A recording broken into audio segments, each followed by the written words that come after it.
Hi everyone, কেমন আছো তোমরা? Welcome to my blog. সবাইকে জানাই শুভ দীপাবলির অনেক অনেক শুভেচ্ছা ও ভালোবাসা। গতকাল ছিল কালী পুজো, তাই বাড়িতে আগে নিজের মতন করে মাকে পুজো দিয়ে দিয়েছি। মাকে পুজো দেওয়ার পর মায়ের আরতি করে আমি সন্ধ্যাবেলা একটু বেরিয়েছি পুজো দিতে।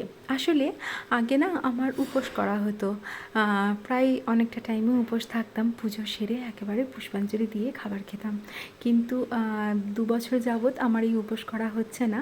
কারণটা অবশ্যই আমার ছোট্ট মেয়ে, তাই। তবে আবারও আমি পুজোর উপোস করব, মায়ের উপোস নিশ্চয়ই করব। তো মাকে পুজো দিতে এসেই আমি এখানে চলে এসেছি পানাগড়ের কাকসা থানাতে। এখানে খুব ভালো মায়ের পুজো হয়। তো এখানে মায়ের পুজো শুরু হয়ে গিয়েছে, ওদিকে মায়ের পুজো চড়ছে আর এদিকে হচ্ছে আমার মেয়ের ফটো সেশন। বাবা, তার যদি আবার পোজের বাহার দেখেছো, সে সব বোঝে। যাই হোক, এই গ্রাউন্ডে কিন্তু বেশ ভিড় হয়ে থাকে। তবে কাল যেহেতু একটু সন্ধে সন্ধে গিয়েছিলাম, তখনও ভিড়টা অতটা শুরু হয়নি। যত রাত বাড়ে তত কিন্তু এখানে ভিড়ও বাড়ে।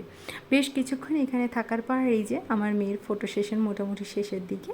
তাহলে এবার আমাদের বেরোনো যাক। আর বেরিয়ে আমি চলে এসেছিলাম পানাগড়ের শ্মশানকালী মন্দির। এখানে আমার প্রায়ই আসা হয়, সেটা আমার বাড়ির একদমই সামনে।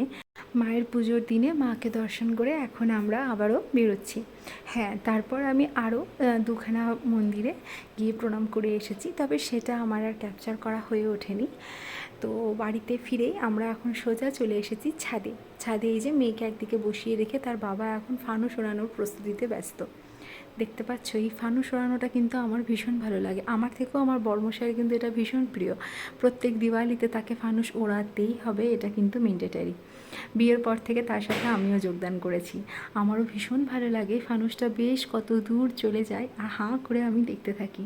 এই মোমেন্টটা আমার কাছে সবথেকে প্রিয়। এখানে তার বাবা তাকে দেখাচ্ছে যে কীভাবে ফানুস উড়ছে। অফিসিয়ালি আমার মেয়ের এটি দ্বিতীয় দিওয়ালি, কিন্তু আগের বছর আমার মেয়ে সবে 6 মাসের ছিল, আর এই বছর 1.5 বছরের।